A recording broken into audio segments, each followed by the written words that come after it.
3, 2, acción.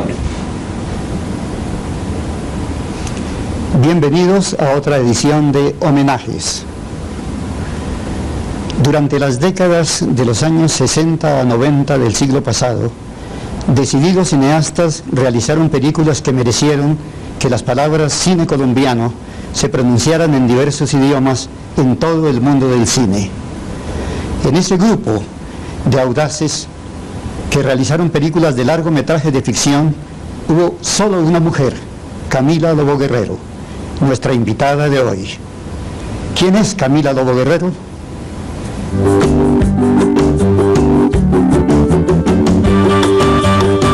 Pequeña y libre como una golondrina viajera, Camila Lobo Guerrero nació en Bogotá el 3 de septiembre de 1941. Su infancia, ajena a las muñecas, transcurrió en una finca familiar en Chía, en las vecindades de la capital.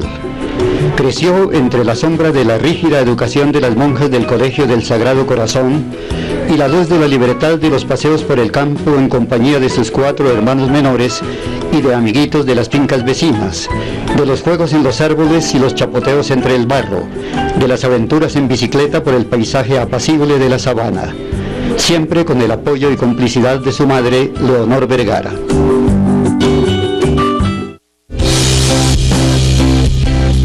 En rebelión contra el tradicional machismo de su padre, estudió Bellas Artes en la Escuela de la Universidad de los Andes y no en la Javeriana, otra enseñanza con hábitos negros. Sus profesores más relevantes fueron Antonio Roda y Marta Traba. Y sus condiscípulas, rebeldes y contestatarias como ella, las santandereanas Beatriz González y Gloria Martínez. Su condiscípulo y amigo para toda la vida, Luis Caballero, pintor excepcional. En 1966, tras graduarse como maestra de Bellas Artes, obtuvo una beca del gobierno francés para estudiar en la histórica Universidad de la Sorbona una licenciatura en Bellas Artes. Aprovechó las vacaciones para viajar por Italia y llegar hasta Egipto. Un encuentro casual la puso en contacto con el cine, hacia el cual no había sentido la posibilidad de realizarse, pero que desde entonces se convirtió en el imán más poderoso. Estudió cine en la Universidad de Vincennes. En 1970 se graduó en Historia de Arte en la Sorbona y en Cinematografía en la Universidad de Vincennes.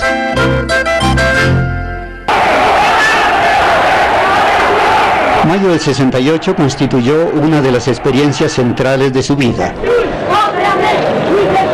En ese momento luminoso de la historia, en el que pareció posible por un instante un mundo sin sociedad de consumo y de auténticas libertad, igualdad y fraternidad, Camila participó en el movimiento juvenil revolucionario de la Francia patas arriba.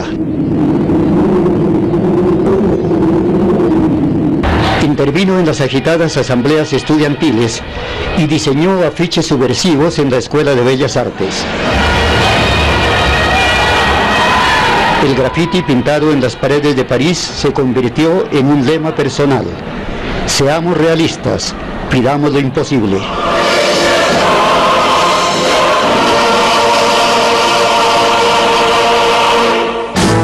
En 1971 regresó a Colombia. En instituciones del Estado logró no solo asegurar su supervivencia, sino comenzar a hacer sus primeros documentales. Editó cortos de sus amigos. Se inventó la manera de filmar sus primeros cortometrajes propios.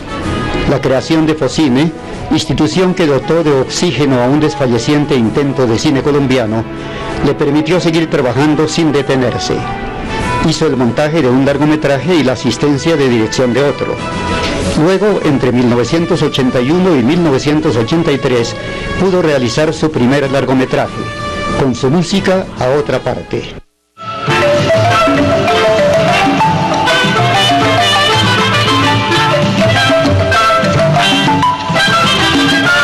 En 1990 realizó su segundo, María Cano, sobre una líder obrera extraordinaria, película que ocupa un lugar relevante en la historia del cine colombiano.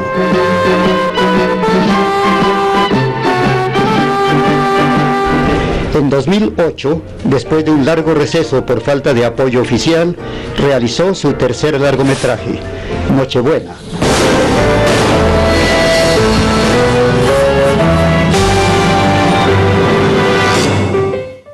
Mientras tanto, tuvo tiempo para forjar con el arquitecto bumangués Rafael Maldonado una firme historia de amor, un matrimonio que duró 30 años mientras duró la vida de Rafael. Una hermosa y fecunda historia de amor que se prolongó en 2 hijos, Lucas y Matías Maldonado Lobo Guerrero, hoy también en el cine.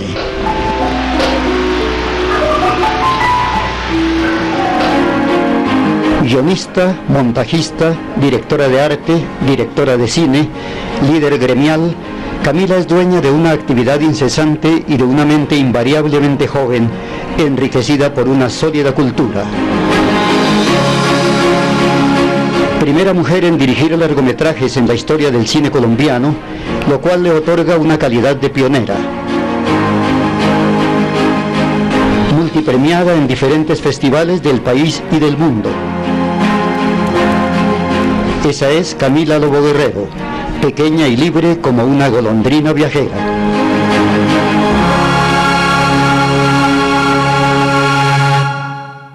Querida Camila, es un placer tenerte entre nosotros, es muy grato. Muchas gracias, Leopoldo, estoy muy contenta de estar aquí. Gracias, y también es muy honroso para nosotros rendirte un homenaje, uno de tantos homenajes que has recibido. No, pero estoy muy contenta, muchas gracias. Camila, algo que se destaca en ti es tu carácter. Eres una persona de un carácter recio, incluso, aunque siempre muy bien educado, de una voluntad que no se arredra ante las contingencias. ¿Cómo se forjó ese carácter? Es probable que nazca en tu infancia. ¿Por qué no nos cuentas un poquito de esa infancia? Yo fui la mayor de 3 hermanitos hombres, de ahí para abajo.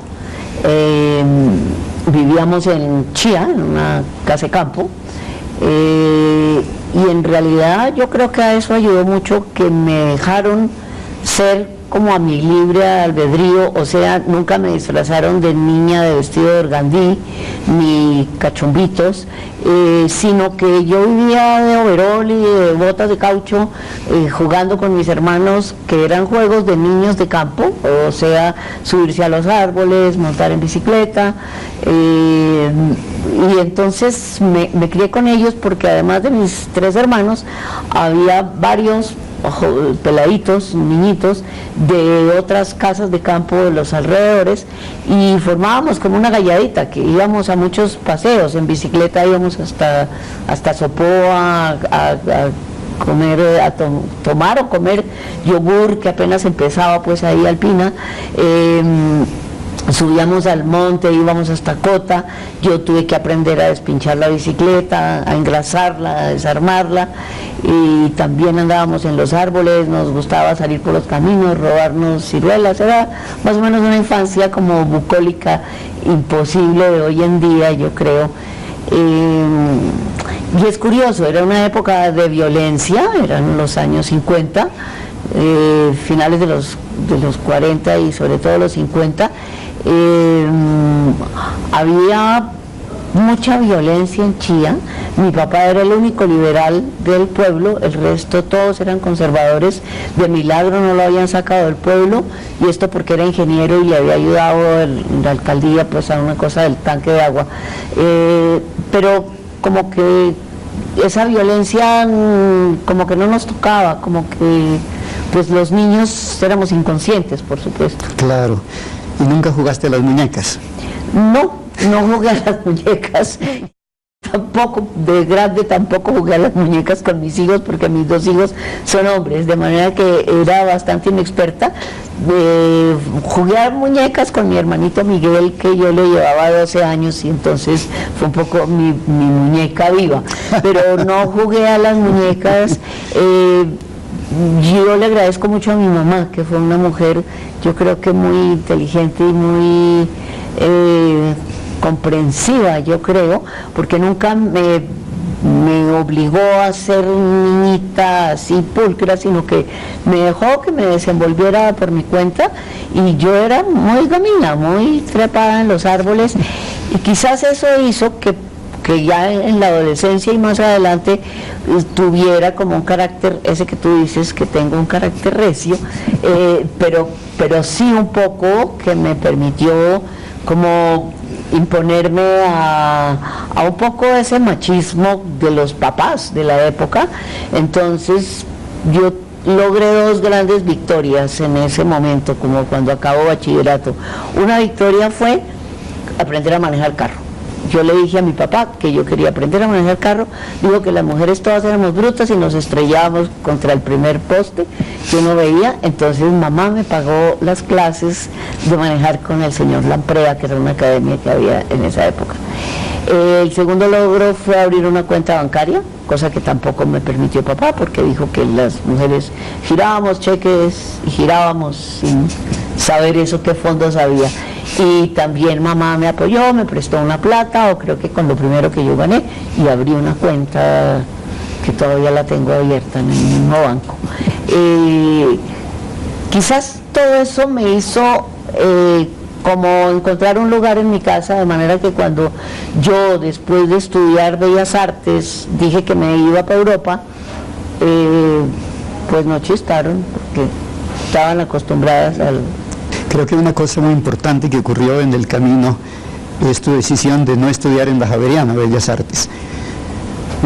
Sí, eso fue muy divertido. Yo soy buena dibujante, me gusta mucho, digamos que tengo una cierta habilidad manual, y en el colegio tomaba clases de dibujo, aparte de pensum, porque me gustaba mucho. Y entonces papá, motu propio, fue un día a la Javeriana y encontró que había una carrera que pensó que era la más apropiada para mí, y entonces a la hora de almuerzo llegó a la casa y me dijo: mira, Camila, te matriculé en una cosa maravillosa que se llama Arte y Decoración, y ya hablé con la hermana Ana Gertrudis, que era como la directora de esa escuela de Arte y Decoración de la Javeriana.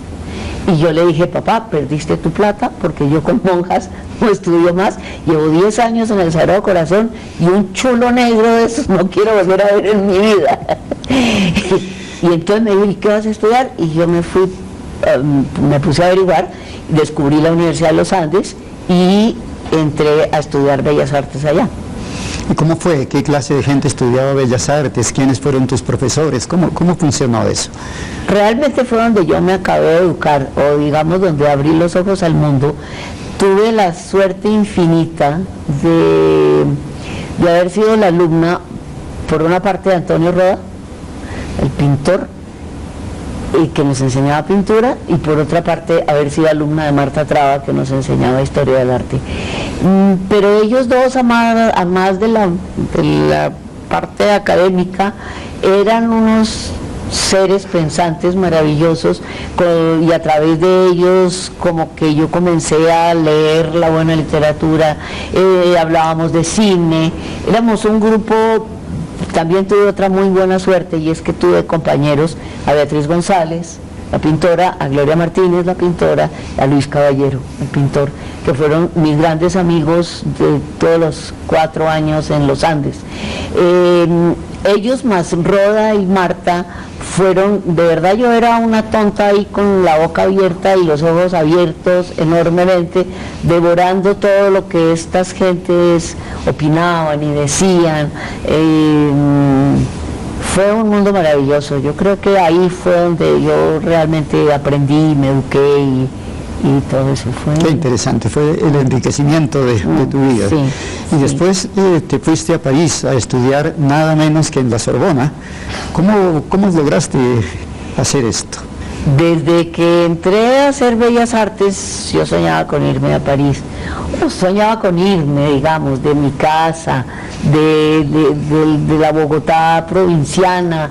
Era un momento en que pues uno tenía los ojos puestos afuera, ¿no?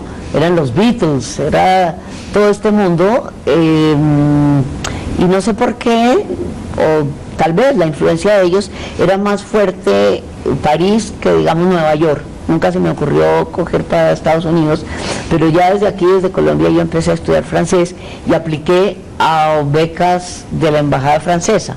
El primer año no tuve beca, volví y insistí al año siguiente, pues uno debe persistir en lo que quiere, y yo uso sacar las cosas adelante, no me gusta como dejarlas botadas en mitad de camino. Entonces, al segundo año que apliqué, logré la beca, me fui a París a hacer historia del arte. Yo, después de que hice Bellas Artes en los Andes, comencé a trabajar en la misma universidad dictando clases de historia del arte, entonces por eso me fue como fácil aplicar a historia del arte. Al llegar a París yo tuve una gran decepción, porque en realidad lo que yo había como vislumbrado como historia del arte a través de Marta Traba era más como una sociología del arte, digamos. Y al llegar a París, la historia del arte estaba concebida, pues se dictaba en una cosa que se llamaba el Instituto de Arte y Arqueología de la Universidad de París, dependiente de Sorbona. Pero arte y arqueología, yo no me he fijado en la segunda palabreca de arqueología. Entonces la historia del arte era como la historia de los materiales, del lienzo con que se pintaba, de la manera como se trabajaban los colores, y por ahí poder datar, ponerle fechas a cada cosa, y era aburridísimo. Sin embargo, pues acabé la carrera, pero en el mientras tanto descubrí el cine. Sí, según contaste alguna vez, fue un descubrimiento casual. Habías descubierto el cine en el sentido de verlo, creo que sobre todo el cine latinoamericano, pero después el cine ya llegó a ti como un oficio. ¿Cómo se produjo? Yo era muy cinéfila, gracias a mis compañeros de universidad, sobre todo gracias a Beatriz González, que sabía mucho, y ya aquí en Bogotá yo ya había descubierto a Truffaut y a Godard y a Fellini. Pues es que estábamos hablando del Fellini de 8,5, de la Dolce Vita, el Truffaut de los 400 golpes y de Jules Jim. De modo que, pero el cine para mí era aparte del cine americano, que me interesaba menos que el cine europeo, pues era para los países desarrollados, para yo no sé qué. Cuando yo llego a París descubro que el cine latinoamericano existe, y particularmente ese joven cine de ese momento de los 65, 64, que es el cine cubano, recién fundado pues el ICAIC, y el cine brasilero, el Cinema Novo, que es quizá el cine que yo siento que es que uno tiene que hacer ese cine. O sea, descubrir a Glauber Rocha fue realmente un momento de epifanía para mí. Y estaba descubriendo el cine latinoamericano, y por el ladito pues el cine argentino, que no se conocía casi en Colombia, aquí no llegaba casi nada de cine argentino, y el cine mexicano pues sí, pero el de los charros, ese que yo había visto en mi infancia en Chía, pero no adulta. Y casualmente conocí en París un buen día a un peruano que se llama Jorge Reyes, que venía de estudiar cine en Roma, en Cinecittà, y que traía un guioncito para un corto, quería rodar su corto en París, tenía parte de la financiación, pero no hablaba francés, y entonces nos conocimos y me dijo que si yo le ayudaba, y yo comencé en el cine como traductora. Había un camarógrafo griego que era intraducible cuando se esperaba, pero bueno, ahí me fui metiendo en este corto. Tengo una anécdota divertida, y es que un buen día Jorge me dijo: vamos a ir a conseguir la cámara que nos la va a prestar un señor. Entonces le dije, bueno, listo, vamos. Nos fuimos en metro, yo no pregunté quién era el señor, nos fuimos en el metro, llegamos a una oficina cerca del Arco de Triunfo, y ya en la puerta le dije, ¿cómo se llama el señor? Y me dijo, Jean-Luc Godard. Y yo quedé más o menos paralizada de pánico. El gigante Godard. Y entonces entramos y apareció Godard, que era como 5 centímetros más chiquito que yo, y ya me pasó el susto, y me resultó un tipo encantador, y le conté que el corte, y nos prestó la cámara, y con esa cámara rodamos el corto.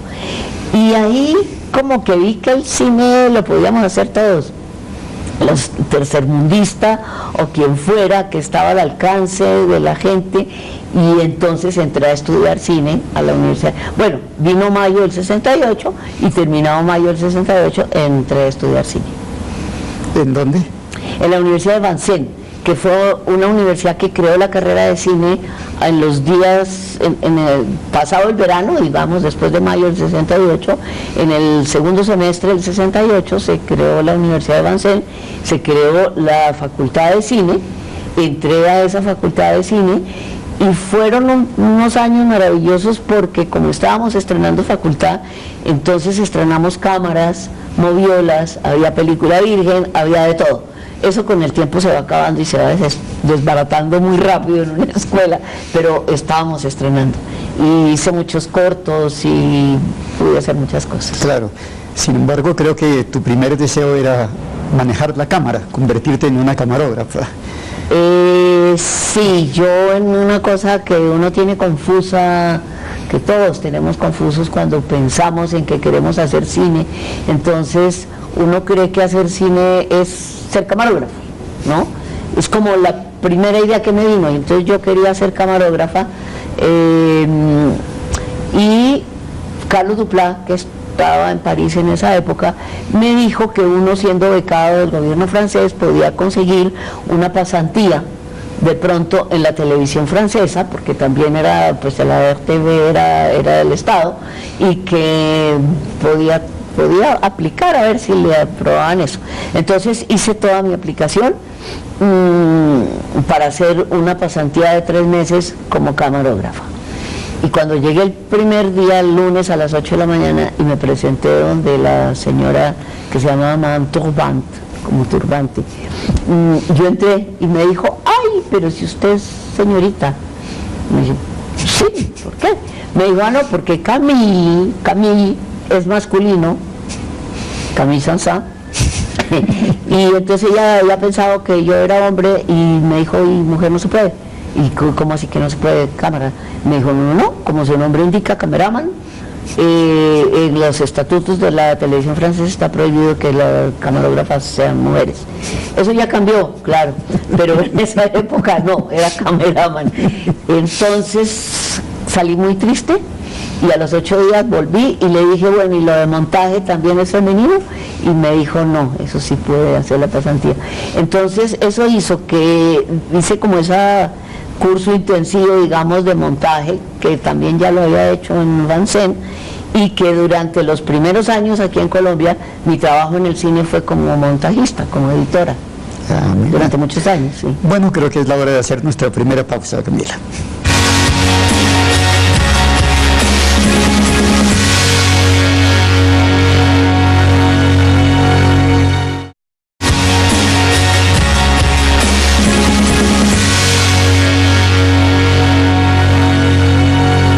Camila, qué envidia.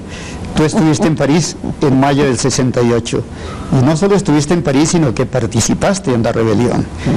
Permíteme extenderme un poquito en mayo del 68 porque me apasiona profundamente. ¿Por qué? Porque fue la primera vez en la historia que la juventud encabezó una revolución trascendente. Porque fue también la primera vez en la historia que las mujeres participaron hombro a hombro con los hombres como protagonistas de esa rebelión. Porque además, estos jóvenes no pretendían que les mejoraran, por ejemplo, el servicio del restaurante o las condiciones físicas de su estudio en la universidad, sino que querían destruir esa sociedad para crear otra, una sociedad nueva. Un año antes de mayo del 68, en julio del 67, Herbert Marcuse, este filósofo marxista alemán, exiliado a los Estados Unidos en la época del nazismo, y a quienes muchos consideran el autor intelectual de mayo del 68, regresó a su ciudad natal y dictó en Berlín unas conferencias que fueron como la mecha, de encender la mecha que después hizo estallar la bomba de mayo del 68 en París. Porque Marcuse consideraba que se había llegado al final de la utopía, era el nombre que él le daba. Pensaba que la sociedad había llegado a un desarrollo tal, industrial, tecnológico, científico, que permitía cambiar esa sociedad para crear una nueva, destruir esa sociedad para crear una nueva. una sociedad en que se acabara la inequidad, acabar con esta sociedad en que pocos tienen mucho y muchos tienen poco o no tienen nada. Pero para poder lograr esa sociedad había que destruirla, y los estudiantes de París tomaron esa bandera, y en los grafitis y en los discursos en París uno encontraba el reflejo de esa idea de Marcuse, la lucha para la creación de una sociedad completamente nueva. Perdóname esta parrafada infinita. Y ahora sí, cuéntanos, ¿cómo fue para ti mayo del 68? Pues has hecho énfasis en algo que es muy importante, y es Marcuse, porque en ese momento yo me leí todo lo que había escrito Marcuse y fui en los días antes, sí, como 5 días antes de mayo del 68, empieza como el 3 de mayo, me parece. Como unos 5 días antes hubo una conferencia de Marcuse en la UNESCO y yo fui. Yo estuve, yo lo conocí ahí entre 2.000 personas del público. De manera que era el pensador, ¿no? Era un poco nuestra guía, era lo que tocaba en ese momento. Y también me estaba acordando en esos preámbulos de mayo, de ese 3 empieza con un gran concierto de Paco Ibáñez en la Sorbona, donde también fui. O sea, yo procuré no perderme de nada, porque si uno estaba ahí, había que vivir ese momento, ¿no? Esa época. Al principio yo no entendía mayo del 68, que venía pues de un país subdesarrollado, de tercer mundo, no entendía el malestar estudiantil, en una ciudad en que se veía como la abundancia, uno no veía miseria, había tan buen sistema de transporte, tan buenas vías, tan buenos restaurantes, era tan bueno el servicio, digamos, de restaurantes universitarios, de alojamiento, eran tan buenas las aulas, es decir, no entendía, comparado con lo de donde yo venía, digamos, no entendía cuál era ese malestar, hasta que poco a poco, pues claro, uno va entendiendo que era pedir lo imposible, digamos, seamos realistas, pidamos lo imposible, era una sociedad más justa lo que se peleaba, no era por eso que acabas de decir, de que mejoren un poquito la cafetería o que el almuerzo tenga más ensalada. Yo en esa época andaba con un pintor chileno que se llama Eugenio Dittborn, que hoy en día es un pintor muy importante en Chile, que era un loco genial, pelicolorado, con una nariz así como de judío, larga, picuda, brillantísimo, inteligentísimo, y con él estuvimos yendo casi todos los días de mayo, fuera de manifestaciones, pues de estar ahí entre la multitud, pero yo trabajé todo el tiempo en la Escuela de Bellas Artes, en el diseño de afiches, y por las noches había asamblea general, y entonces el boceto de uno en la asamblea lo rechazaban o lo aprobaban o le decían corríjale por aquí, no sé qué. Nos alimentábamos de los sándwiches de jamón y de queso que mandaban los dueños de los cafés del barrio. O sea, había como una solidaridad enorme con los estudiantes, entonces los que trabajábamos ahí en Bellas Artes nos mandaban siempre comiso, yo no volví al restaurante universitario. Fue como el mes más feliz de la vida, ¿no? Claro. Uno creía que habíamos cambiado el mundo. Porque además en ese momento los estudiantes iniciaron este movimiento, pero poco a poco se fueron ligando y comprometiendo también los intelectuales, los profesores, sí, los obreros, los campesinos, los dueños de los restaurantes. Recuerdo que hubo un momento en que Francia estaba totalmente paralizada y había 11 millones de personas en huelga. Qué horror, sí, estaba paralizada, el metro estaba parado, era toda la ciudad paralizada de apoyo a los estudiantes, hasta que apareció De Gaulle pues al final del mes y se desbarató todo, pero fue un mes inolvidable, y esto éramos sí, hombres y mujeres a la par. Un día yo quise salir a ayudar a pegar afiches en la calle, y al volver uno de los como dirigentes estudiantiles o algo así que me oyó hablar, me dijo: mira, tú eres extranjera, tú no salgas a la calle porque si te coge la policía te deporta, a nosotros no nos pueden deportar. Entonces siempre trabajé en Bellas Artes, y evidentemente que digamos mayo sí cambió la vida, ¿no? Cambió el punto de vista de estar uno como tan aislado. Es que no hay que olvidarse que yo era una niñita que venía de la Universidad de los Andes, que había vivido como entre una burbuja de cristal, que sabía muy poco de lo que pasaba en mi país. En realidad era muy desinformada, que generalmente eso le pasa a una cierta clase dirigente, que es la desinformación. Yo sabía muy poco de Colombia, estaba muy mirando para afuera siempre. Y claro, mayo me aterrizó y de ahí para adelante pues como que fue otra cosa. Y uno no entendería que yo haga, yo sé que es un tema de después, pero uno no entendería que yo haya hecho la película María Cano si yo no hubiese vivido mayo del 68. Con seguridad, claro. Esa rebeldía, sí. Claro, mayo dejó, no sé, una esperanza y una huella, cambió la manera de ser del mundo, incluso la sexualidad, el papel de la mujer, claro, en todo esto fue realmente muy influyente. Es que me tocó una época linda de liberación femenina, de todo, ¿no? Sí. No, todo, fue la década más más vital del siglo XX, yo creo. Sí, sin duda, más cambios rotundos, ¿no? El cambio para la mujer, que es fundamental, claro. Claro que sí, evidentemente. Bueno, y tú terminas tus estudios, te gradúas en la Sorbona, te gradúas en Vincennes y te vienes a Colombia. ¿Y qué pasa aquí? Me graduó en esos dos lados y me quedo 6 meses más haciendo como unas pasantías y luego, bueno, llego aquí. Aquí al principio trabajo en el Ministerio de Educación, porque alguien me presenta a Luis Carlos Galán, que lo acaban de nombrar ministro de Educación, que era como de mi edad, Galán, como de 28 años, éramos ambos, unos pelados.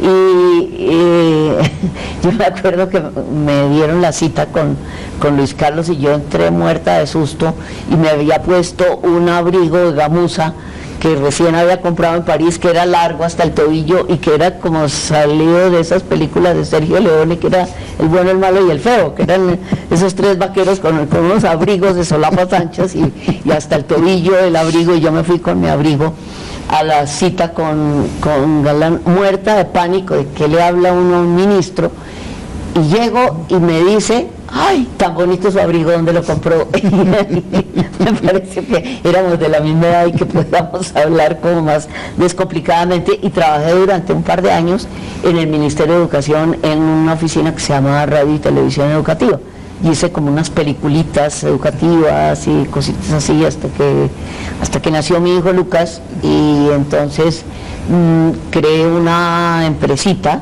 con otros 2 socios, que eran Ángel García y Gabriel Rodríguez, que ya se murió, que se llamó Filmando Limitada, y comenzamos a hacer cortos de sobreprecio. En la época del sobreprecio. En la época del sobreprecio. Ahí me metí yo, digamos, en el cine, porque cuando yo llegué tenía un problema, y era que yo no conocía a nadie del cine, porque mi antigua profesión era la pintura, y de hecho yo seguí toda la vida y hasta la fecha, yo creo que la gran cantidad de amigos míos son pintores, porque como que ahí arranqué yo en la pintura, y bueno, tengo muchos amigos y colegas cineastas que quiero mucho, pero no he dejado a mis amigos pintores, los que quedan vivos, porque se me han muerto muchos, empezando por Luis Caballero. Pero entonces me costó mucho trabajo meterme en el mundo del cine, y eso se lo debo a Manuel Hilto Franco, que lo conocí en un festival en Cartagena, y que le edité un corto que le estaba haciendo,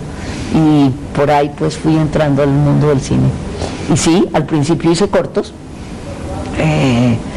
y editaba largos, o sea, como que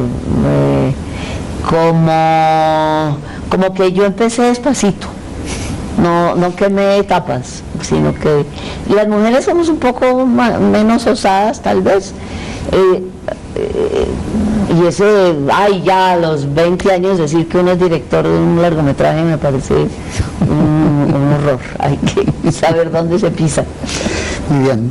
Será muy interesante que veamos uno de esos cortometrajes de sobreprecio que realizaste en aquella época de Focine. La calle en que nos vimos, la noche cuando nos conocimos, adoro la las cosas que me dicen, nuestros ratos felices, los adoro, vida mía. Adoro la forma en que sonríe y el modo en que a veces me riñe. Adoro la seda de tus manos, los besos que los damos, los adoro, vida mía. Me muero por tenerte junto a mí, cerca, muy cerca de mí, no separar.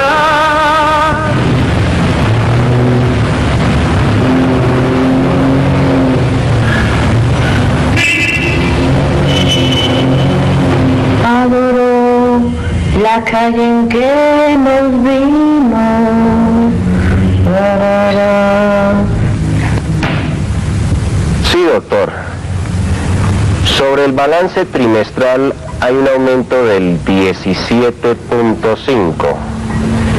Empiece por allá, Lolita. Sí, doctor. Es correcto, doctor. Correcto. La noche cuando... Sí, el superávit en activos nos permite un rango de operación hasta del 4.8%.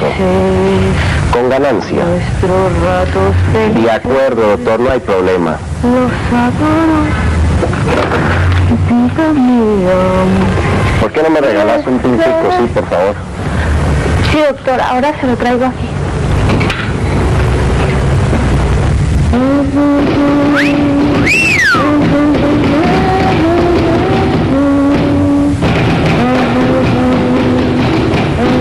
Hola Lolita, usted se me perdió, ¿no? Ayer la estuve llamando. ¿A que me fui para donde mi hermana? ¿No le dieron la razón? Ah, sí, hágasela difícil. Lolita, cuando salga me traen una empanada que estoy en ayunas. Y a mí no me amor, ¿oíste? Ay, ahora que haga tinto les traigo a todos. Un perico para mí, para con la empanada. Ustedes sí que molestan, ¿no?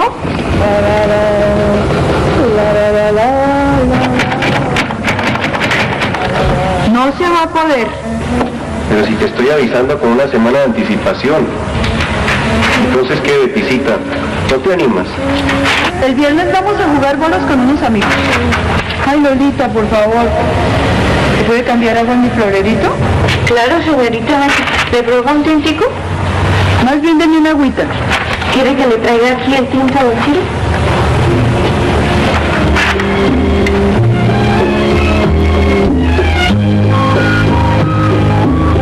Nada me importa el mundo cuando tú estás muy cerca de mí. No le pido más nada a ese cielo si me quieres tú. No me culpes si lloro. Lolita, ya te faltan 5, ya vamos a abrir. No te apagas esa chicharra, sí, por favor. Luego, sacame el control de intereses de todas las cuentas de ahorro del mes pasado. Sin errores, ¿oíste?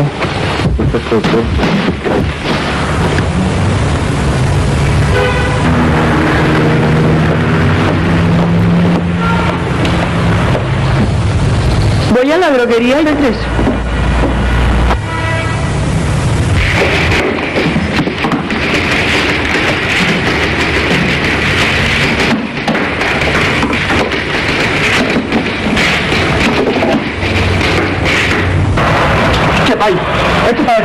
¡Cállate la jeta! ¡Suba los lados! ¡Es un asalto, güey! ¡Esto es en serio! ¡Eso, ahí! ¡Se me va! ¡No, vaya! ¡Espera! ¿Qué está haciendo? ¡La cabeza! ¡La esquina, todos! Oiga, vos, ¿qué le pasó? ¿Qué es en serio? Oiga, para allá. Quietos. Papacita, que no es jugando. ¿Qué hubo? Levántese. Levántese. Corra para atrás. Apure, hermano. Corra. Bueno, quieto ahí. Bueno, ahora usted me hable acá. Si yo no sé la combinación. Bueno, ¿y quién es el de los números? Tú, rápido. Yo, pero no dispares, por favor. No dispares. Ya ven acá. Apure, Nacho, apure. Ya no vas a disparar, ¿oíste? No.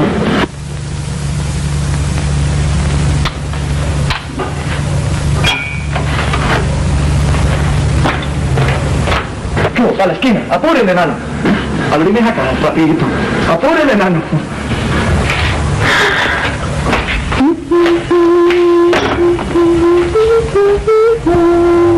¿Qué está ahí? Ahí. Bueno, ¿y quieto ahí? Apúrele, enano, apúrele, carajo. ¿Cómo que no me hablas?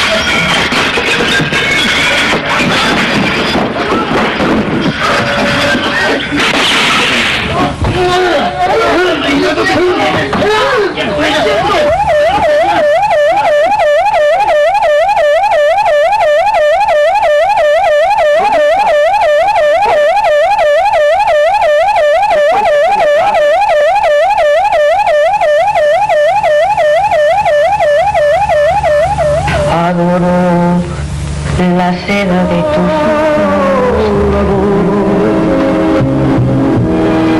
El brillo de tus ojos. Ay, no, yo quedé viendo una mueca. Hola, Luchito. Ahora tenemos una foto a los dos. Ay, usted sí no desaprovecha una, ¿no? Bueno, quietos, quietos. La forma en que me miras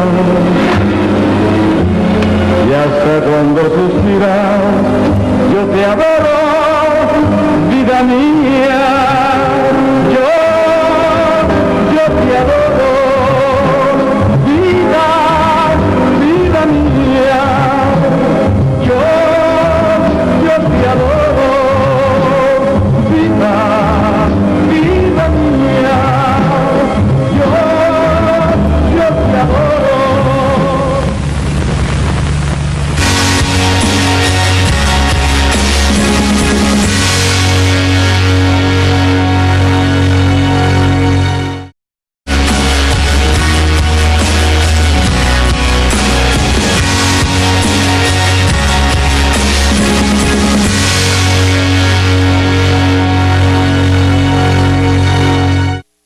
Bueno, Camilo, hasta ahora hemos hablado de ti, de tus experiencias, del enriquecimiento de tu personalidad, pero podemos hacer un pequeño interludio amoroso, porque tú viviste un largo periodo de amor. Cuéntanos un poquito de esa historia.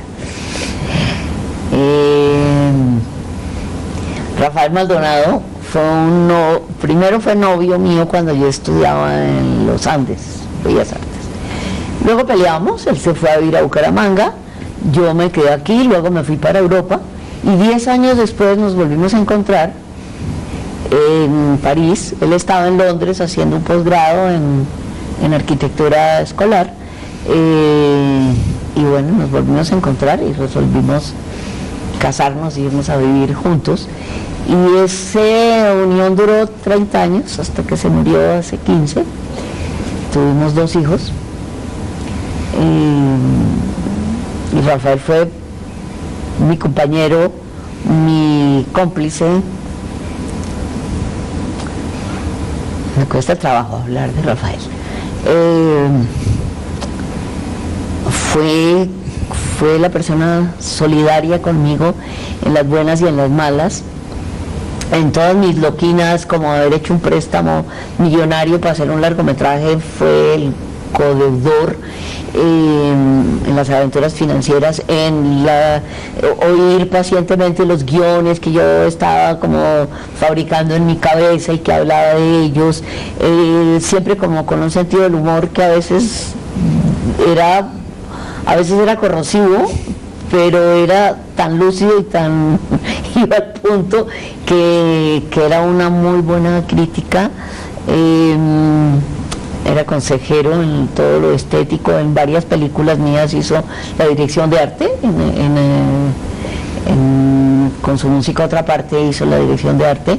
En María Cano fue un ministro, fue un papelito chiquito.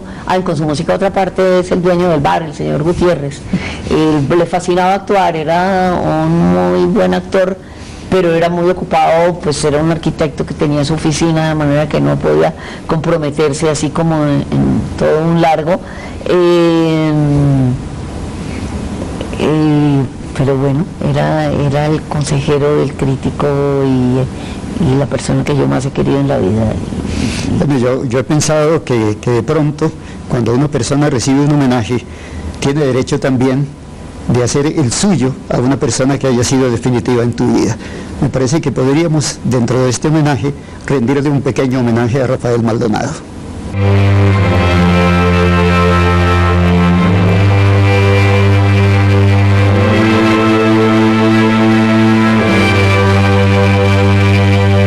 A lo largo de 30 años, desde 1972 hasta su muerte, Rafael Maldonado fue esposo y cómplice de Camila en todas las peripecias de su vida común y padre de 2 hijos, a los que dedicó también todo su afecto y todo su tiempo. Hoy los dos están dedicados al mundo del cine y la televisión. Lucas es documentalista y Matías, actor y guionista. Nacido en Bucaramanga en 1936, Rafael se graduó como arquitecto en la Universidad Nacional e hizo un posgrado de arquitectura escolar en Londres en 1970. Al regresar de Europa, abrió una oficina de diseño y entró como profesor a la Universidad Nacional, ocupaciones que desempeñaría a lo largo de toda su vida: proyectar y enseñar la arquitectura.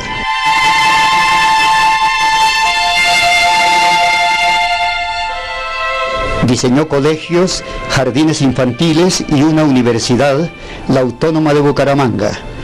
Y además, como investigador, produjo el libro Historia de la Arquitectura Escolar en Colombia.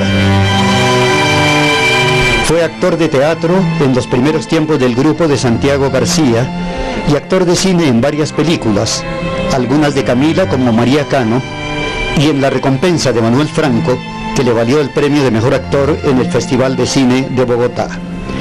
Murió en la madrugada del 14 de diciembre de 2001 en Bogotá.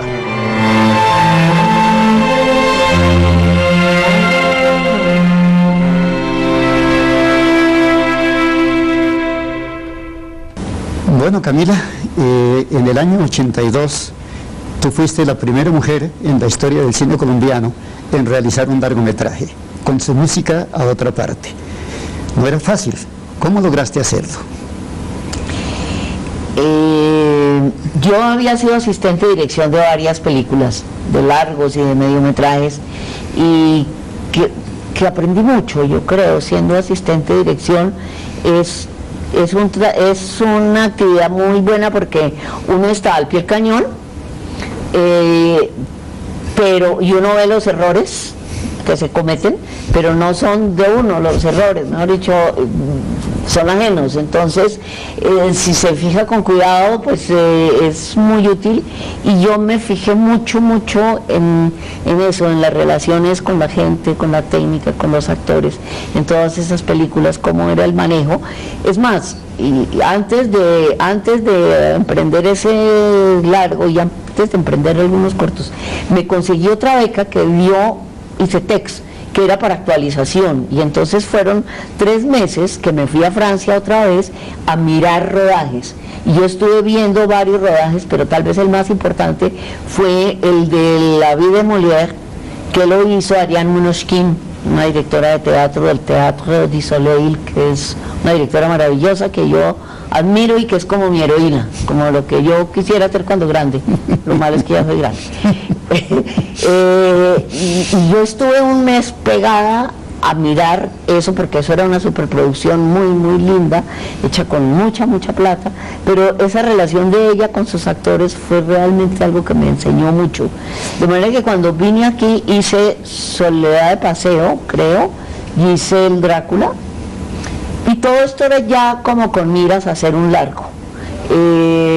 Y entonces era asistente de dirección de un largo, y cuando comenzaron los primeros préstamos de Focine, O sea, es que antes no había la posibilidad de hacer un largo, era imposible, de dónde se sacaba la financiación. Ir a un banco y pedir un préstamo, pues no me lo iban a dar. Claro.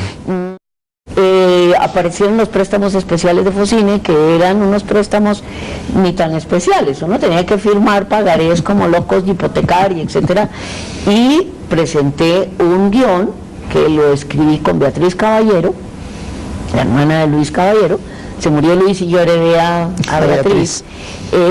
Escribimos ese guión, que era un musical más o menos, era el conflicto de hija-madre, el conflicto generacional a través de la música, y entonces Focine aprobó, la Junta Directiva aprobó que me otorgaran ese préstamo.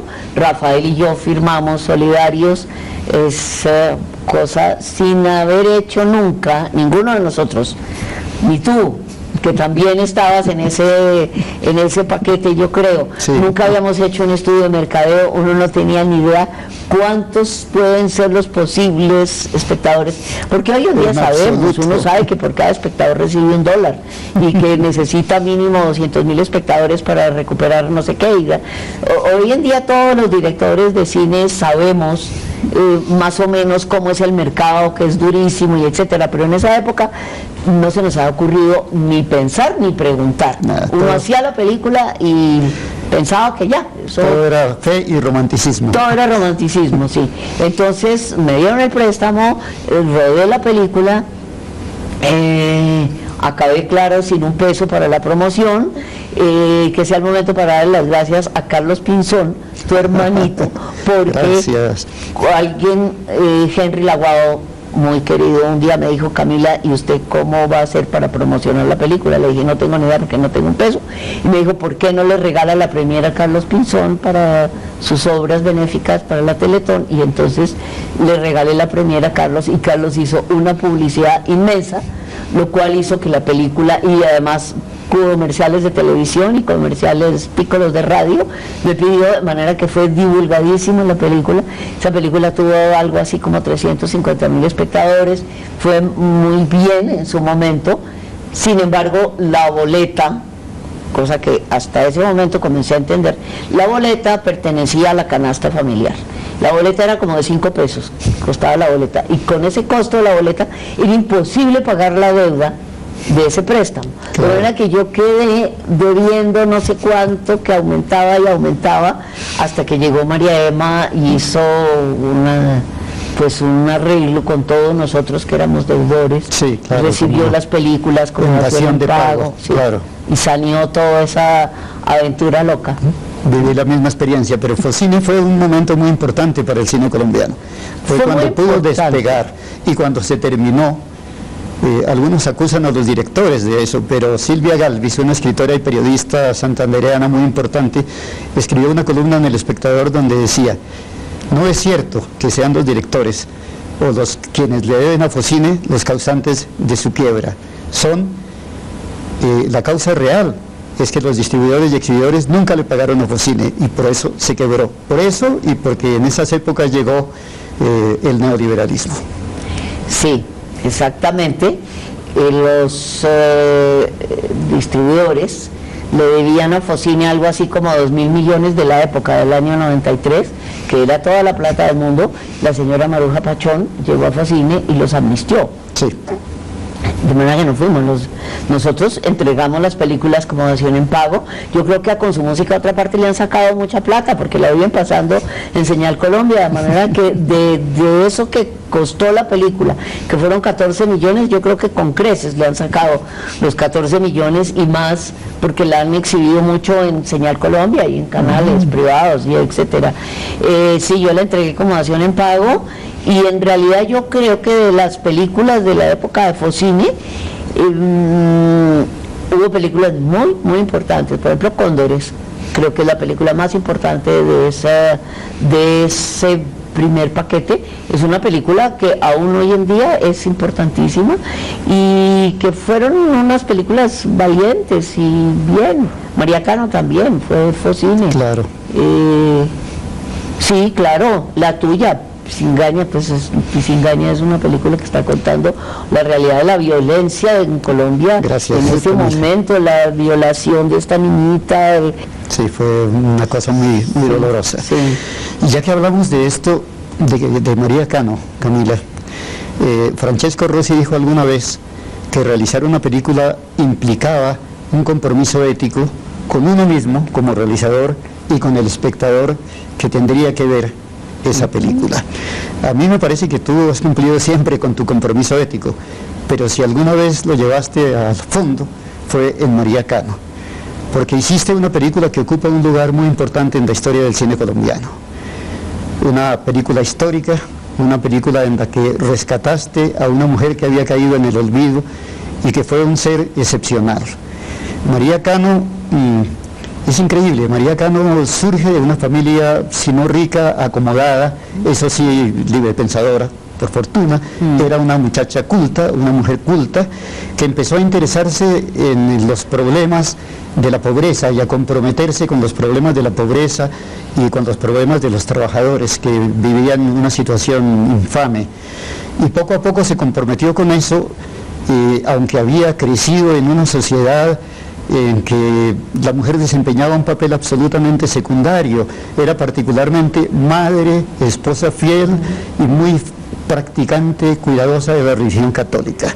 Alguna vez María Cano dijo que en este país, donde la mujer solo hablaba a través del cura, del marido o del padre, ella hablaba en su propio criterio, porque ella tenía su propio criterio. Entonces María Cano surge en esta sociedad tan restringida, donde hicieron un plebiscito para que se retirara de un almacén, de la vitrina de un almacén, una copia de la Venus de Milo.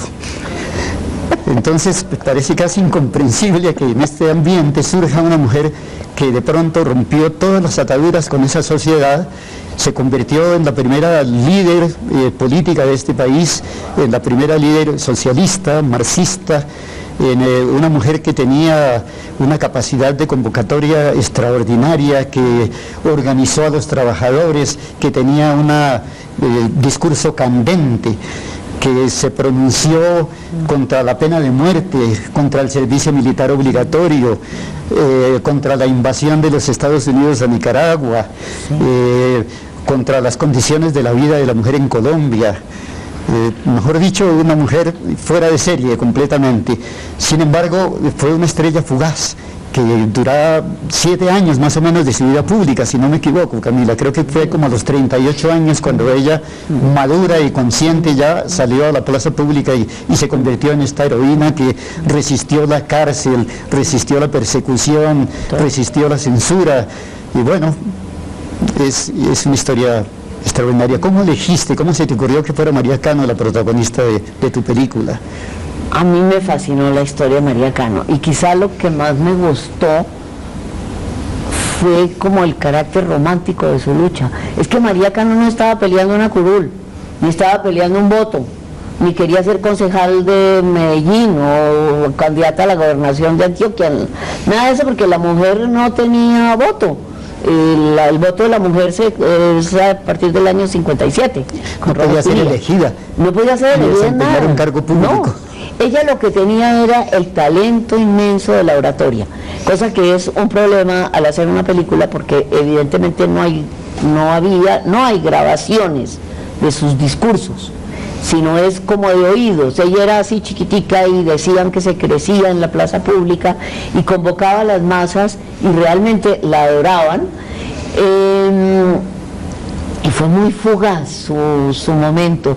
Ella tenía 40 años cuando empezó a salir a la plaza pública y comenzó recorriendo cosas como Remedios y Segovia, las zonas de extracción de oro en el sur oriente antioqueño, digamos, cerca a Malfi. Pues al principio la mandaban con un hermano porque no podía una señorita ir sola, claro, sin compañía. Después, bueno, ya como que la van soltando. Y María se va metiendo en ese mundo un poco gracias a Tomás Uribe Márquez, que es su primo, que era un ingeniero que se había ido a hacer una especialización a Barcelona. En Barcelona conoce a los socialistas, a los anarquistas de catalanes de la época pues de después de la Primera Guerra Mundial, y es el que trae como esas ideas socialistas y el que le da las lecturas a María, digamos, y es su gran amigo, el primo hermano de él. Y más adelante ella conoce pues a Torres Giraldo y comienza este periplo de ella, y María hace 7 giras por Colombia. Es que eso era en esa época, giras nacionales, va a veces a caballo, a veces en canoa, en barco, a pie, en tren, en tren, porque carreteras no había mucho.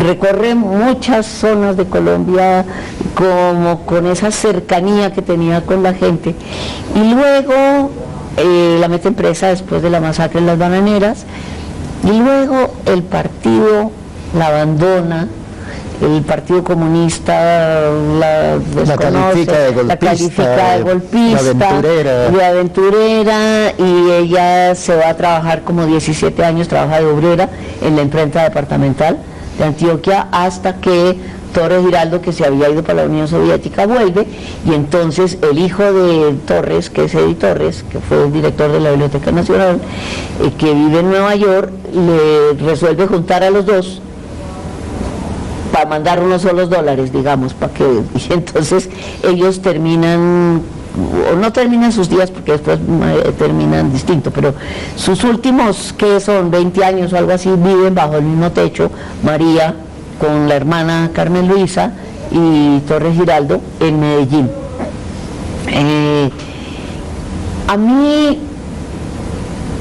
cuando leí el libro de María, recién llegada de París, yo pensé, yo quiero hacer esa película, me fascina ese personaje, quiero hacer esa película. Todavía no existía ni Focine, ni yo había hecho ningún corto, ni nada de nada, pero había algo que me molestaba un poquito de ella, y era que por qué termina tan mal, porque ella termina como abandonadita, como toda chorreada, medio corrida en la teja, leyendo novelas de detectives, de eso se quejaba Torres Giraldo, y me daba mucha tristeza que termine tan mal, porque yo tenía 20 y tantos años y quería era un happy end, ¿no? El pueblo unido jamás era vencido, o alguna de esas cosas que uno creía. Y entonces, como no había medios, pues eso quedó ahí como un proyecto pospuesto. 20 años o 15 años después, volví y me encontré ese libro en librería. Ya no se llamaba, porque el primer tomo se llamaba María Cano, Mujer Rebelde, escrito por Torres Giraldo. La reedición, que era de Carlos Valencia Editores, se llamaba María Cano, Apostolado Revolucionario. El nombre me parecía espantoso, sí. Eso con apostolado no me gustaba mucho. Me suena mucho, sí. Sí, pero era el mismo libro en una siguiente edición, porque el primero se había agotado, y al volverlo a leer, después de que ya habían pasado muchas cosas y fracasos y dificultades, digamos, tratando de hacer cine y todo eso, justamente me pareció que lo interesante era por qué una líder tan carismática, tan querida por la gente, por qué termina olvidada y ignorada y abandonada y como tan mal. Y ese fue, digamos, mi punto de partida. La hipótesis de trabajo es ¿por qué abandonaron a María Cano? ¿Cómo fue su historia con Torres Giraldo? ¿Qué pasó con eso? Entonces así emprendí una investigación hecha por mí. Yo mientras tanto trabajaba en televisión, se había cerrado Focine, trabajaba en televisión, hacía dirección de arte, que es un trabajo que siempre me ha encantado. Y así me financiaba mis viajes a Medellín o a Cali, buscando viejitos que la hubieran conocido y que se acordaran y que me dieran su testimonio. Viejitos porque María se había muerto en 1968 a la edad de 80 años. Entonces los que la conocen, claro, los que la conocieron joven eran imposibles, claro. Ya gente de los años 20 era complicado, pero bueno, por lo menos que la habían conocido cuando no estaba ya tan mal. Incluso conseguí una sobrina, Estela Cano, que vivía en Medellín, donde estuvo pasando una temporada María después de que le cerraron su casa. Y así pude armar esta historia que me era tan tan cercana, ¿no? O sea, el investigar el porqué de la rebeldía, el cómo es una mujer rebelde y qué pasa con la rebeldía en Colombia. Y hay algo con lo que yo cierro la película que me es muy doloroso, y es que en los dos momentos en que se oye radio en la película, en el primero yo tengo a Héctor Abad, alguna noticia sobre Héctor Abad Gómez, y en el segundo Camilo Torres, que está de gira. O sea, son dos personas que son un poco esas como reencarnaciones de María, claro, los líderes rebeldes que quieren tratar de cambiar cosas y que terminan muertos, asesinados, digamos. María Cano no muere asesinada, pero se muere expulsada de su partido. Muere expulsada, abandonada, claro, ignorada. Claro. Sí. En tu película tú cuentas una historia que no aparece en la biografía oficial de María Cano, que es su amor con Torres Giraldo. Eso fue para mí un poco sorprendente, porque en las cosas que yo había conocido de María nunca, sí sabía que habían sido compañeros de lucha y que Torres Giraldo la había acompañado en todas sus giras, y que cuando volvió de Europa fue a vivir a la casa de María con su hijo. Eso lo sabía, pero la historia de amor no, y mucho menos sabía que esa historia hubiera terminado mal. ¿Por qué y cómo es ese final? Ese final me sorprendió completamente. No comprendí cómo se produjo esa historia final. A ver, primero yo comencé a sospechar algo ahí leyendo a Torres Giraldo. Torres en su libro dice que él se convirtió en el protector de María, que intervenía en su vestuario, que no le parecía cómo se vestía inapropiadamente. Yo creo que porque María, cuando vienen aquí a Bogotá, se vestía un poco de tierra caliente, que llamaríamos los bogotanos, y a él le parecía que debía ser más de abrigo, y como, quién sabe qué vestidito de tierra caliente tendría puesto, y a él no le pareció. Luego hablé con la sobrina de María, que se llama Estela Cano, allá en Medellín, que me dijo que María toda la vida estuvo enamorada de Ignacio, y que Ignacio, a veces ya viejos, que era como un poco insensible a eso, y ella sufría mucho porque, por ejemplo, ella le remendaba las medias, me contó Estela, y él se ponía furioso de que ella hiciera esas cosas como de esclavitud o como de no sé qué, pero pues ¿quién se las iba a remendar también? Pues claro, tampoco daba la plata para que comprar unas nuevas. Claro. Y ella pues fue la que me hizo sentir eso, y luego ya lo otro es como, es decir, llevado a eso y a todo lo que ésta sufría por Ignacio, que a veces le llevaba amigas a tomar onces a la casa donde vivían en Medellín, y digamos basada en ese testimonio de Estela, basada en lo que yo adivinaba de los sentimientos de Urania, y en testimonios de otros viejitos, se podía imaginar que había como un romance entre ellos. La escena final de que ella se revela no es exactamente histórica, es una especulación, pero es que lo que sí había era un sufrimiento enorme de María, porque al enfermarse Carmen Luisa, ella temía que Ignacio la mande a un ancianato. Y entonces yo fabulo ahí un poquito, claro, y digo que usted me utilizó y que yo no sé qué. Fue divertido cuando yo le pregunté a viejos amigos de María, los viejitos que la habían conocido, y que yo preguntaba, bueno, ¿cómo era la historia de amor de Torres Giraldo con María? Y entonces uno me contestó, no. Ella era la Virgen Roja del proletariado. O sea, había un gran temor de parte en esos testimonios de que fueran a creer que María se acostaba con alguien, porque tenía que ser virgen para que fuera la Virgen Roja del proletariado.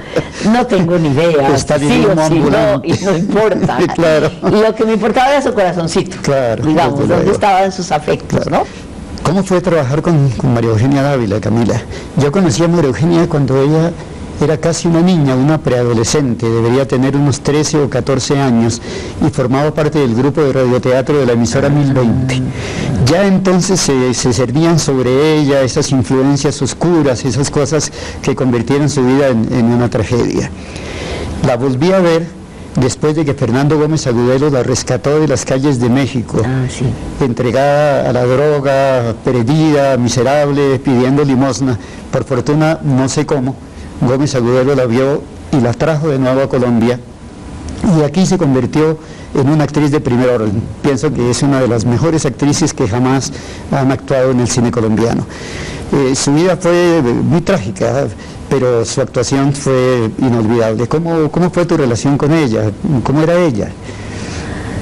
Ay, era un ser lindo. Es que era de una sensibilidad maravillosa y era tan buena. Cuando en algún momento yo pensé en María Eugenia, de las actrices buenas en ese momento, y a todas estas personas que han conocido a María en Medellín, les preguntaba siempre, ¿cómo le parece María Eugenia Dávila para el papel de María? Y me decían, perfecta. Sin embargo, yo le hice poner, María Eugenia tenía los ojos verdes, le hice poner lentes de contacto café, le pintamos el pelo de oscuro, así café oscuro, de manera que diera un poco el aire de María, tampoco tocaba ese así compromiso como no es así, el calco. No era tan menudita como parece que era María, pero era como su personaje, como su fragilidad y su sensibilidad. Digamos que al principio, la primera semana, me costó trabajo María Eugenia, me costaba trabajo, no sé, era díscola, y a las 5 de la tarde ya se tomaba un trago y ya era como complicada la cosa. Y me pasó una muy bonita, y es que estábamos rodando en Girardot y bajó a Girardot Santiago Lanz, que era el músico, que él estuvo permanentemente asistiendo al rodaje y metiéndose como las imágenes en la cabeza para componer la música de la película. Y entonces esa noche que él bajó me invitó a comer fuera del hotel, que descansáramos de todo el rodaje, y me preguntó eso mismo que tú me preguntas, ¿cómo te va con María Eugenia? Y le dije, hay un poco desesperante, es demasiado viva y no sé qué, me entiendo mucho mejor con Frank. Y entonces me dijo una frase que se le agradeceré toda la vida, y se le agradecí en ese momento, que fue que me dijo, acuérdate que tu película se llama María Cano. Le dije, tienes toda la razón. De ahí para adelante me metí en ese personaje, tratando de entender su fragilidad. Y María Eugenia sí, era una mujer muy sola, muy explotada por toda su familia. Ella en esa época, cuando cobró la plata, me acuerdo que pidió 3 millones de pesos, que era plata, harta. Claro, bueno, claro. Y entonces me dijo, ¿te parece mucho? Le dije, no, pues es que como siempre eso, el cine anda pobre. Y me dijo, es que mira, yo mantengo 11 personas. Le dije, pero María Eugenia, ¿cómo así? Mi mamá, el cuñado, el tío, mi hermano con su mujer y su niño, el chofer, el no sé qué, el 11. Bueno, todos eran unos zánganos que vivían de ella. Y era muy sola. O sea, la relación con ella era en función de la plata nada más. Era muy solita, muy necesitada como de afecto, de compañía, de todo esto, de manera que me volví un poco su confidente, su compañera. Mejor dicho, lo único que me faltó fue acostarme con ella. Hasta ahí no fue tanto el consentimiento, pero era como su ángel de la guarda yo. Y muchas veces pasaba, por ejemplo, que ya en Salamina, varias noches pasó que la dueña de casa me llamaba y me decía, vea doña Camila, María Emma se nos voló a la medianoche. Irse a buscarla por los bares con el chofer de la película, nos íbamos a buscar y la sacábamos, porque con esa como generosidad paisa, de que venga María Eugenia, no nos desprecie, venga, se toma un aguardiente con nosotros, claro. Pues ella caía y se tomaba un aguardiente y ahí quedaba. Entonces era como eso, pero salvo una noche que no pude rodar porque estaba pasadita, el resto siempre cumplió María Eugenia fue impecable siempre, sus escenas son lindísimas, y esa noche que no pudo trabajar porque íbamos a rodar de noche, y entonces en el día tuvo tiempo de tomarse como un poquito más de lo mandado, estuvo tan arrepentida y tan adolorida que cuando llegamos a Santa Marta a filmar la última parte de la película, pues lo de las bananeras, digamos, ella un día me dijo: yo estoy muy apenada con la película por esa noche que les hice perder, y entonces quiero en desagravio invitar a 20 personas de la película allá al Irotama, porque ella estaba quedándose en el Irotama, a una cena ahí frente al mar o no sé qué, de manera que escoge 20 personas. Entonces yo le dije: María Eugenia, mira, más bien danos la mitad del trago y la mitad de comida, pero invite a toda la película, que éramos 40, claro. Porque a mí me pareció horrible decir, elegir 20, sí, usted claro, no, claro, ¿cuál discriminar. es 20? ¿Cuál es 20? Y entonces nos invitó a todos a una gran cena y lloró y pidió perdón y todo. Yo la quise mucho, claro. Terminó, pues sí, mal. Como María Cano. Como María Cano. Leningrado, 2 de agosto de 1934. Recordada María. Como ves, sigo aquí acompañado por el frío y la soledad de Leningrado. Espero que esté bien, avanzando por el camino propuesto.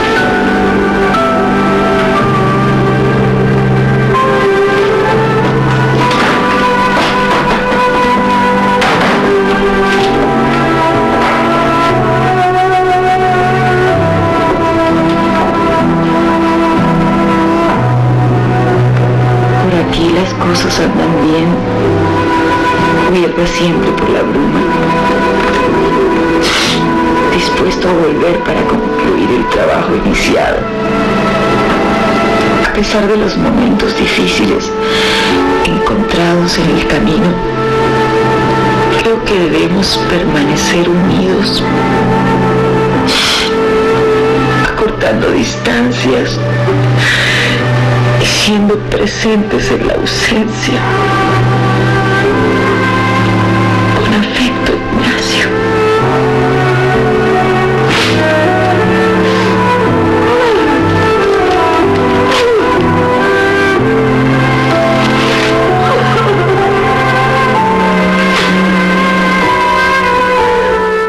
Bueno, ese fue tu segundo largometraje, después de Con su música de otra parte, que por cierto grabaste una parte de su música, de Con su música de otra parte en Honda, ¿Sí? esa pequeña y caliente y tranquila ciudad donde yo vivo. Sí, porque yo quería una casa de manga, pero desde esa época rodar en Cartagena, pues yo me imaginaba una casa así, como de ese neocolonial o como se quiera llamar, republicano, pero en Cartagena era imposible por razones económicas, o sea, desplazar a todo el equipo hasta Cartagena, lo que costaba el avión, el alojamiento y todo, y entonces encontramos en Honda esa casa lindísima que queda como a unas 2 cuadras de la catedral, que está muy bien mantenida. Sí. Rafael hizo la dirección de arte y la puso llena de esas cortinas que el viento las mece, es un poco viscontiano eso, como Sí. el gato pardo. Yo quería que las ventanas todo el tiempo, esos velos se movieran, y porque era un mundo ido, ¿no? Un mundo que ya no existe. ¿Y tu tercera película? Nochebuena la hice, fue divertido. Después de María Cano se acabó Focine y años después nació el Ministerio de Cultura, y luego la dirección de cine fue Felipe Aljure el primero, después Silvia Maya, y después renunció Silvia y entonces me nombraron a mí en la dirección de cinematografía, y fue una época en que se comenzó a redactar la ley de cine, la 814. Sí. Yo como que estuve ahí, y lo que es divertido es que después, pasados los años, 10 años después o yo no sé cuántos, pude hacer Nochebuena gracias a esa ley que salió adelante y que ha dado tal desarrollo del cine colombiano, digamos que se volvió posible el cine, y ahorita hay esa tal cantidad de películas buenas, malas, regulares y todo lo que tiene que tener una cinematografía. Entonces yo estuve en ese momento en la dirección de cine, pero pasado el tiempo, entonces comencé a escribir un guión que ganó un primer premio de desarrollo, y entonces ahí mi hijo Matías, que había ido a estudiar dramaturgia a Brasil y una maestría y había vuelto, entonces yo le dije: Matías, ¿por qué no escribimos este guión entre los dos? Usted que es sangre joven y yo de una idea ahí que tengo en la cabeza, que es como ese pícaro que todo el mundo le perdona las picardías a los pícaros, al pícaro simpático. Vamos a meterle a esta vaina seriedad, legalidad. Necesito un par de datos suyos. Por ejemplo, el avalúo catastral de esta casa. Avalúo catastral, gobernador. ¿Para qué? Somos familia, acuérdese que somos familia. ¿Ah?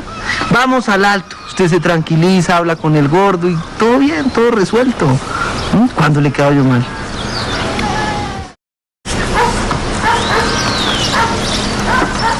Está bien, le voy a dar otra oportunidad, la última. ¿Qué pasó? Tu papá. ¿Nos cogió? Volémonos. Sí, nos vamos. Pero, ¿cómo? No sé, tú y yo esta noche. ¿De verdad? Sí, mientras están echando la pólvora. ¿Sí? Empaca tus cosas, tu pasaporte. Tú todavía tienes esa cuenta en Miami. Sí. Y quería contar pues esa familia, ese núcleo de familia a lo largo de 24 horas y cómo todos están viviendo en relación con la plata. En realidad ese es el núcleo de la película. Es muy ácida, es una comedia, pero es una comedia ácida. Es una comedia muy ácida, sí, es una comedia muy, tal vez sí, desencantada. 30 fucking puntos. ¿Es ingenio, no? Pues vendamos, mi pequeño genio. ¿Cuánto lo apalancó Singapur? 7 veces, 7 por 7, 49. Bien. 49 millones de dólares a cobrar, papá. Unos días preciosos. Preciosos con Sí. Mamá está feliz de tenernos a todos reunidos. ¿Cómo está con la mamita? Ajá. Tan rico. Deme un segundo. Yo también, pero la mía es mamá. ¿Qué quieres más? Fucking love your tits, baby. Mira esto. Uy. Que mi mamá le manda muchas saludes. Ah, vieja hermosa. Sí. Que un beso. Sí, acá la tengo al pie. En cada teta. Ajá. Bueno, yo le digo. No, mentira, cagada con la cucha. Yo le digo, sí. Que no. Sí. Hello, ¿me está oyendo? En el evento de que yo, Bernardo de la Concha Urdiles... ¿Urdile? Uribe, aquí todos somos Uribe. Sí, señor. Discúlpeme, es la ortografía de esos vergajos. Ah, eso sí es verdad, porque ¿sí o no? Tesorito, que son los brotas. Álvaro, Ay, ya, mamá. Decía, deje de pagar una o más cuotas de capital y o intereses. El tenedor, o sea, mi persona, podré requerir a su albedrío el pago inmediato de la deuda mediante embargo de los bienes muebles e inmuebles dados en garantías del presente documento. Esto en plata franca, mis señores, quiere decir que yo soy el dueño de toda esa vaina. Tu hijo Matías actúa espléndidamente en la película. Sí, eso fue, yo tenía mucho temor, yo dije que Matías había, claro, creado el personaje, ¿no? Lo tenía muy adentro. Yo cuando hice mi contrato con la gente de Dínamo, especifiqué que yo escogía el casting excepto el protagonista. Eso se lo dejé como una decisión a los de Dínamo, porque siendo el hijo mío el que estaba metido ahí, eso no quería ser yo la de la decisión.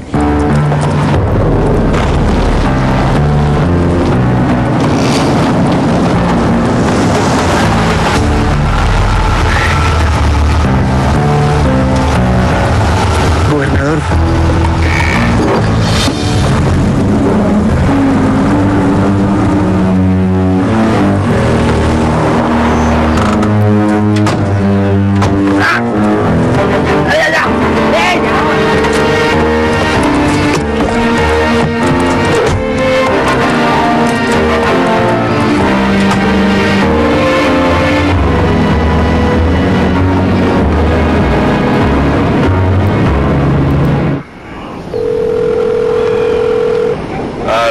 Aló, ¿qué hubo, gordo? ¿Cómo le va, Bernardo? Nos quebramos, huevón.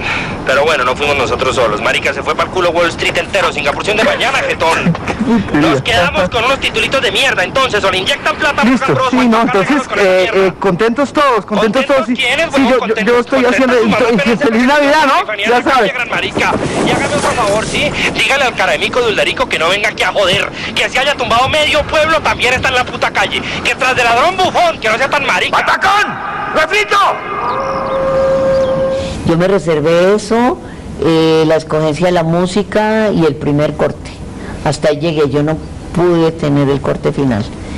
Eso es increíblemente lamentable. Sí, porque yo soy editora y hay cortes que me duele todavía como si me cortaran un dedo. Pero bueno, pues aprendí también lo que es el trabajo cuando es casa productora. Es que a mí me ha tocado como los varios modalidades de producción. Digamos que yo he dicho una cosa que suena un poquito chistosa, y es que yo he sido el nuevo cine colombiano varias veces, porque fui el nuevo cine colombiano cuando hiciste Pisingaña, cuando hice con su música otra parte. Después se muere Focine, pero ya muriéndose Focine hay como un último estertor, que es cuando hago María Cano y que cierra con la estrategia del Caracol. Y luego se muere todo eso, nace la dirección de cine, nace el fondo mixto, el fondo de desarrollo de cine, entonces vuelve y nace el cine colombiano, y entonces estoy otra vez naciendo con el cine colombiano. Sí, me tocaron los distintos modos de producción. El tiempo siempre es corto, pero realmente ha sido un gran placer tenerte y un gran placer escucharte. Eres una persona con una bellísima capacidad de expresión, con un gran sentimiento y con una gran facilidad para decir lo que piensa. Muchas gracias por habernos acompañado. Esta fue una edición más de Homenajes. Muchas gracias.